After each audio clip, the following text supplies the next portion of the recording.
to Beans and Breakdowns, a podcast dedicated to bridging the gap between specialty coffee and the heavy music community. Today on the podcast, I'm joined by Luke Barber, bassist of the Jacksonville band Yashira. Luke and I have known each other for a while. We've crossed paths in the Jacksonville and coastal Georgia scene, and it was truly a privilege to be able to catch up with him and talk about what's been going on with Yashira and to hear about all of the great coffee that's popped up in the Jacksonville area. So grab a fresh cup of coffee and wake the fuck up!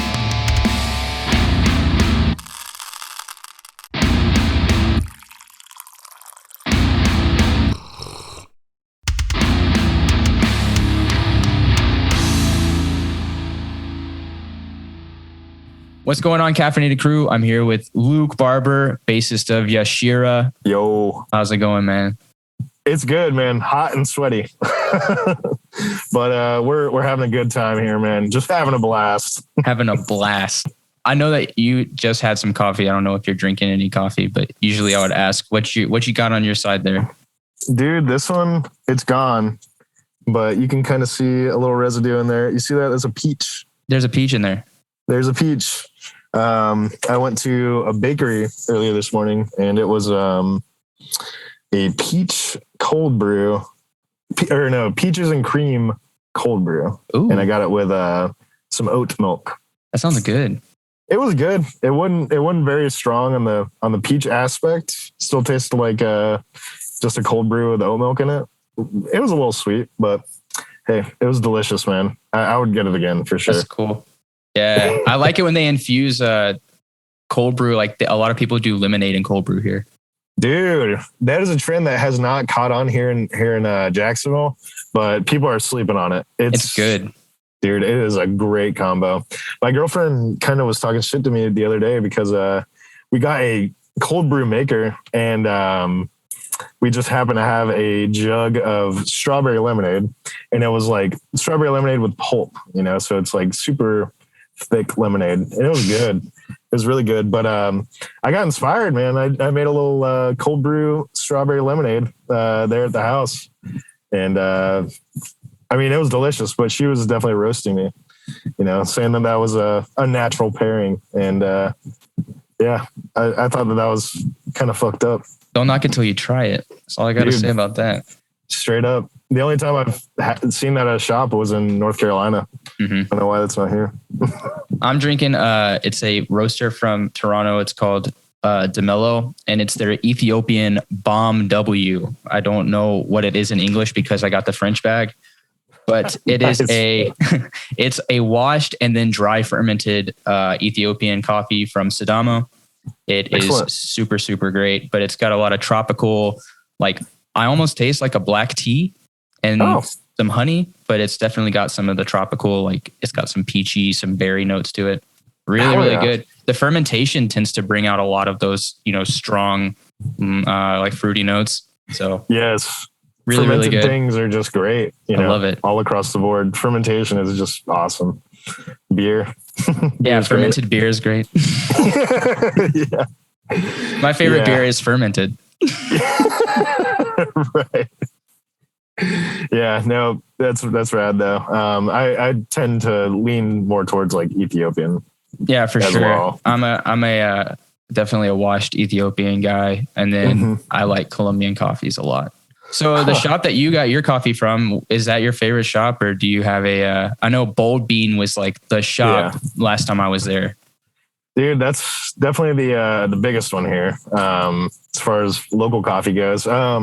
Earlier, the peach cold brew that I got, that was from a bakery, Community Loaves, and it's a good shop, but I wouldn't say it's my favorite. My favorite is probably the Flamingo here in town. They've been open probably about 2 years, so it's a fairly new shop. But they're awesome, man.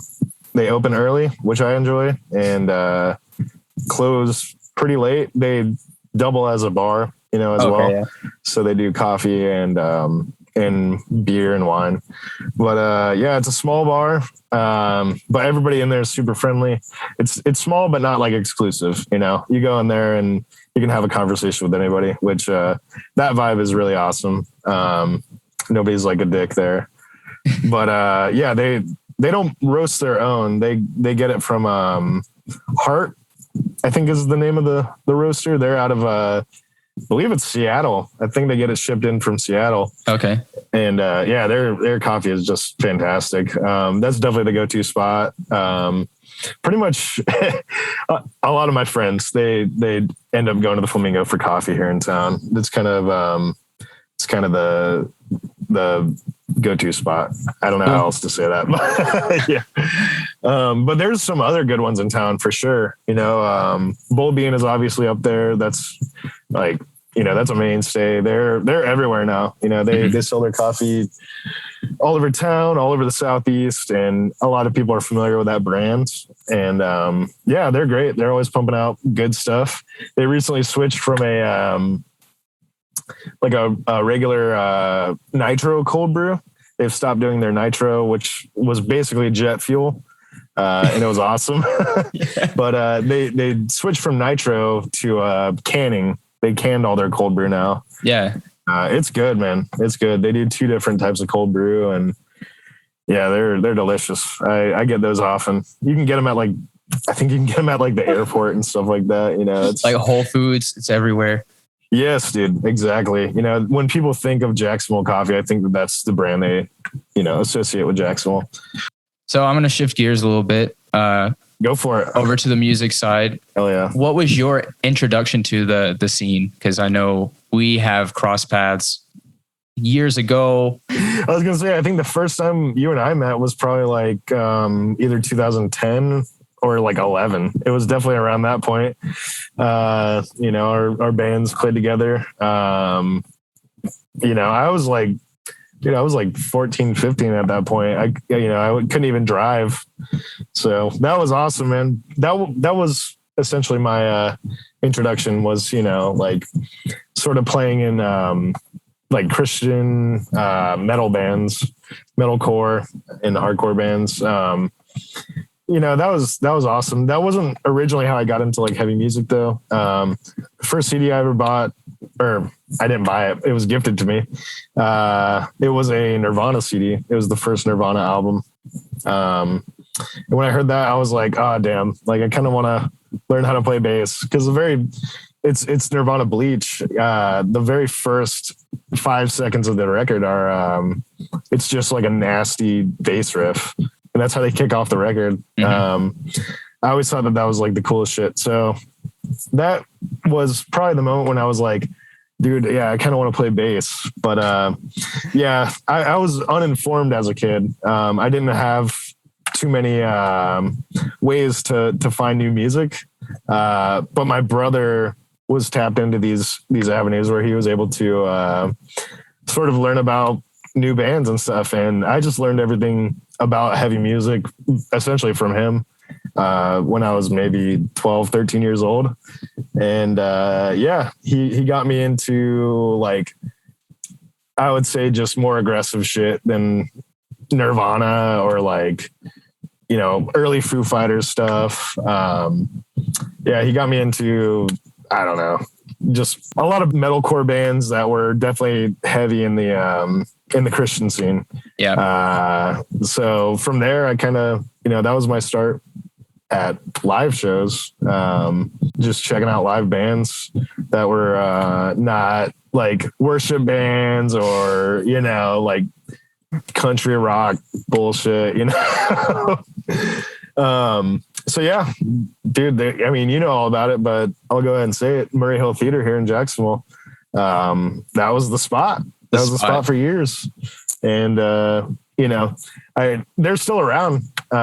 They're still open, but I think their biggest downfall is that they still exclusively work with Christian bands. Mm-hmm. So, they got such a good spot, but the doors are always closed nowadays because there's not really a whole lot of Christian bands anymore. Well, the ones that were around back then, the Christian, Under Oath and Norma Jean, all those guys, they are not what you would profess to as, I guess, Christian. They wouldn't call themselves a Christian band anymore. Yeah, so. Yeah.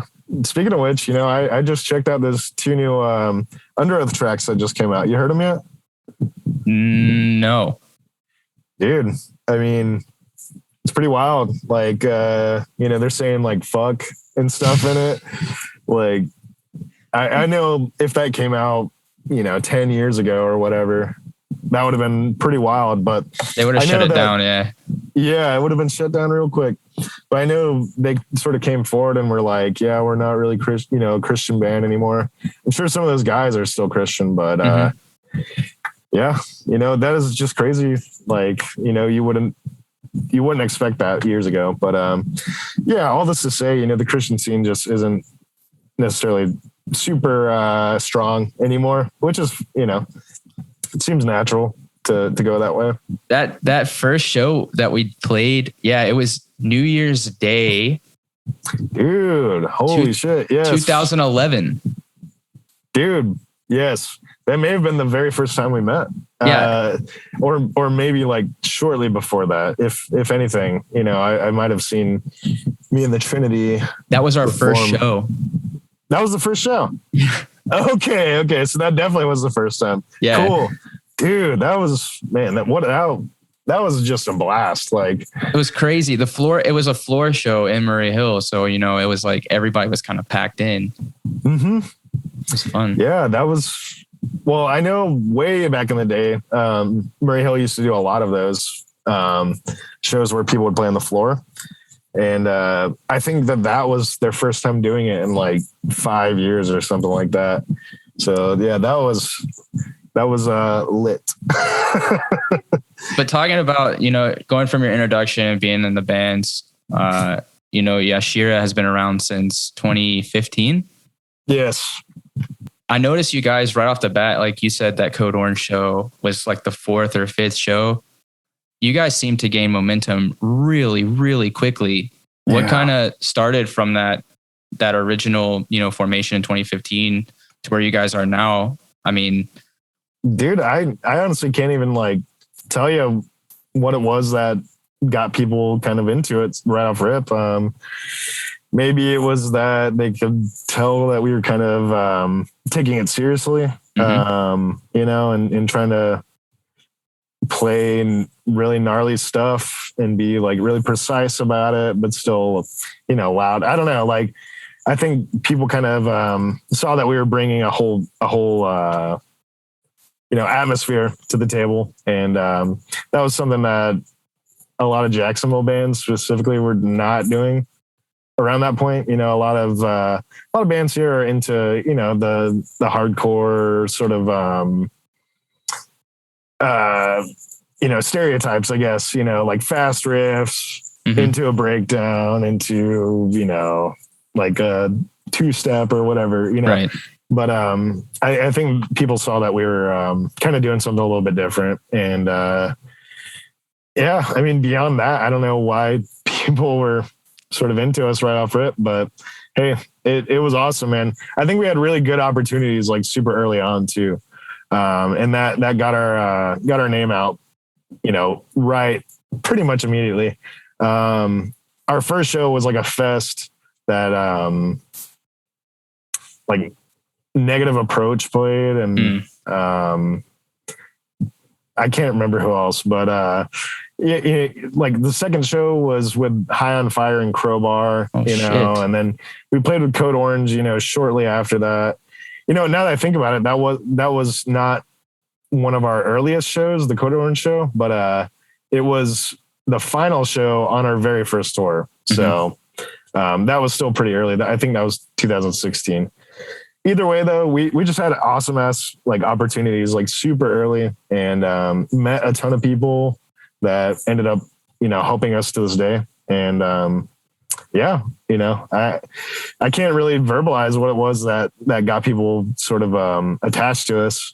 I mean, we had been in bands like since 2010, 2011, around that point.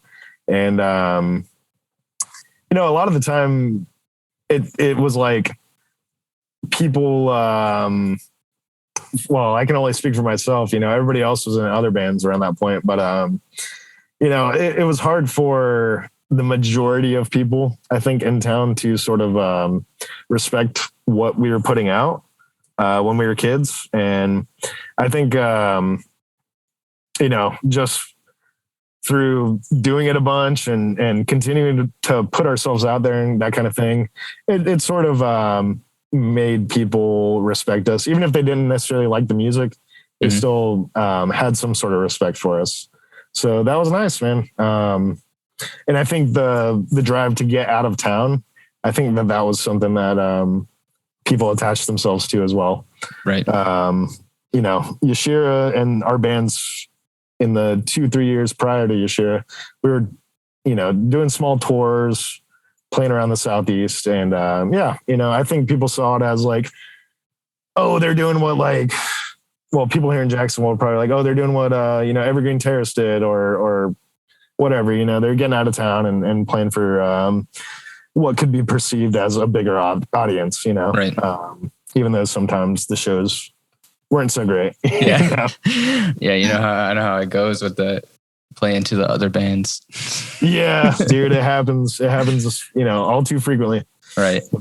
I don't know. We do have a tour coming up and I don't think it's going to be like that now. So that's good. So you guys signed to Good Fight was it for Shrine that you released on Good Fight? That was the first album? That was, yeah. And we had a 2-album contract with them. Mm-hmm. And technically we're still under that contract until December. But they're awesome. You know, they helped us out so much. They got us in contact with people. They paid us to go record music in Connecticut. And right. Yeah, man.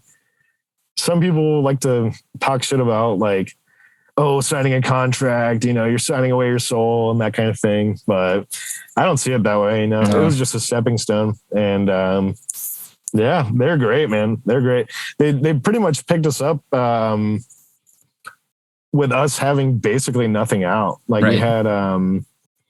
We had 3 songs out technically. And you know, the very first thing we put out was a 2-song EP, I guess you would call it, or a single, I guess. But yeah, we had a local record label, Southern Druid. They put it out on 10-inch, and it's a really nice release. It's like a picture disc. Our guitar player like designed it. It looks fucking awesome.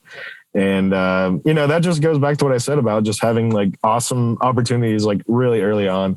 I think you know, that was something that kind of set us apart too, you know, was just getting a legitimate release on vinyl super early on. And then from there, we won like this contest that Converse was putting on through like, it was like Converse, the shoe company. They linked up with Metal Sucks and had this contest where you submit your band and you know, they had 2 producers that would pick your music and, you know, they select you to come to the studio and record music with them. So we ended up winning that, you know, within like 8 months of us starting the band or something like that. And the producer that we ended up working with was Will Putney. Oh my God. Yeah. He's done a lot of stuff. He's like one of my heroes.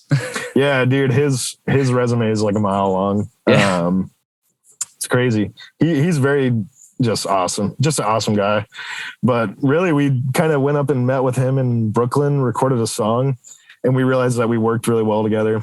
And he was the guy that kind of got us in touch with Good Fight. So yeah, it was just like a perfect storm of shit to basically get us onto the label. And yeah, those guys, like I said, man, they put out the first record, which they didn't pay for us to record that, but they did pay to put it out, which was really nice of them. And then the second record, which is Fail to Be, that came out this past December, 2020. And yeah, so they paid for us to go up to Connecticut and recorded that and put it out on vinyl. And now here we are, we're getting a second pressing done of that, you know, and it's just like, man, that's awesome. You know, it's just great opportunities. Glad that people enjoy it. They're giving us a platform that we otherwise would not have. So very grateful to them. I feel like you guys definitely came in. It was like the right time because that post-metal kind of sound that you guys have. You have bands like Conjurer, who's been around for about the same amount of time, but they're from the UK. Yeah. And so they've just now in the US kind of started getting big in the past couple of years. Mm-hmm. And then trying to think, there's another one that's it's not similar, but it's in that same kind of vein. But the tour that you guys have it coming up with Yautja and Enter Arma. That's a stacked bill. Brother, yes. This is like what we've been waiting for, man.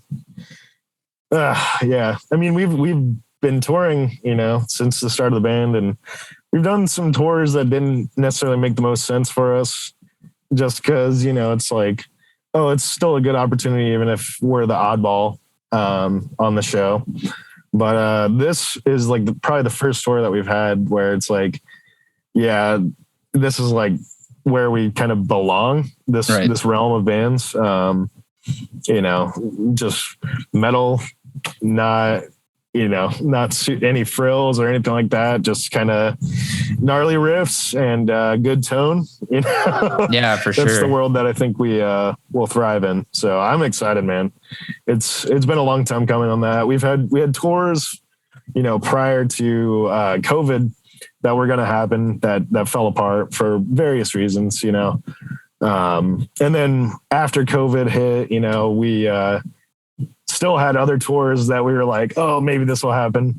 And they were all booked, full US tour. And that fell apart for better or for worse, And I don't know, who knows? It's like, it's kind of like the butterfly effect, one small thing leads to so much other shit. And if something doesn't happen, in essence, that could lead to bad things in the future not happening. So, or vice versa. So, yeah, I don't know. Either way, all this to say, like, we're very stoked with where we're at right now. It seems like a fantastic tour. Mm-hmm. And if anything, even if we suck balls on the tour and like, nobody comes to the shows, like that'd be worst case scenario. I don't think that'll happen, but if it did, it would still be fine because we get to play a show and then watch all these other badass bands like play every night, So, worst case scenario, we'll still get to fucking bang our heads. So I know the tour is coming up. What else is on the horizon for Yashira? Dude, taking it day by day, not planning on a whole lot because, you never know if this Delta variant is going to shut the world down again or the Lambda, Theta, Epsilon variant. I don't know, man. Like all that shit is a little stressful to think about. It's hard to make concrete plans beyond the next 6 months, I guess. But we do have some new music. We've been writing as much as we can. Our current drummer lives in Memphis. So, getting with him is kind of a pain in the ass. We've all got big boy jobs at this point, and it's like getting off work for it and then getting him into Jacksonville. It makes it harder than it used to be. That's for sure. But every time we do link up, man, we just shit out songs. It's like awesome. It's really sick. So right now we're just sitting on a handful of tracks. We recorded 2 of them probably about 2 weeks ago. And I don't know if we're going to release them or just kind of sit on them for a little bit, but I don't know. We'll send them out and see if anybody wants to like put them on record or anything like that. And just go from there. I think the original plan was to do a split, but I don't know. Like all of that shit could happen. It's just a matter of just finding out what the best thing to do is. Right. Beyond that, we're planning a full US tour in March. And actually there are some Canada dates. You got to add a Montreal date. Toronto and Montreal. Yep. Yes. Oh, dude. Man. Yes. Fuck yes. Yeah. So that's sick, man. Hopefully it actually happens. I've got one more question for you. Yeah. Lay it on me, brother. What's your favorite city for beans and breakdowns? That's a toughie. see. Seattle, man. I mean, they've had great bands. I'd say that's a pretty good answer. Seattle and that Tacoma area. Botch, bands like that. I mean, Sumac is kind of from all over, but their bass player is in like the Seattle area, so I still kind of throw them in there with that. But yeah, man, I would say Seattle is probably a good answer. And then number 2 choice would probably be here in Jacksonville, man. We got some heavy ass riffs, brother. We got some heavy ass riffs. Go down to the pit, get your riffs, brother. Yeah. Well, Luke, thank you so much for coming on the podcast, talking about coffee, talking about metal, things going on with Yashira. I wish you guys all the best on your upcoming tour. Thank you, bro. I'm looking forward to it, man. And I know we'll cross paths, soon, hopefully in the springtime if all goes as planned. Hell yeah, man. Have a great rest of your day. All right. You do the same. Thanks for listening to this episode of Beans and Breakdowns. I want to give a huge shout out to Luke for coming on the podcast and talking about Yashira, everything that's been going on with them, as well as talking about his favorite coffee. If you would like to hear Yashira's music, you can find it on any streaming platform. They have 2 full lengths out, Shrine and Fail to Be. I highly recommend you go and check it out. It is fucking heavy. If you've enjoyed the podcast, please subscribe and leave a review. You can find us on the web at beansandbreakdowns.com, as well as follow us on Instagram at Beans and Breakdowns if you'd like to know the coffee of the week, the music release of the week, as well as the upcoming guest. Until next week, stay caffeinated and wake the fuck up!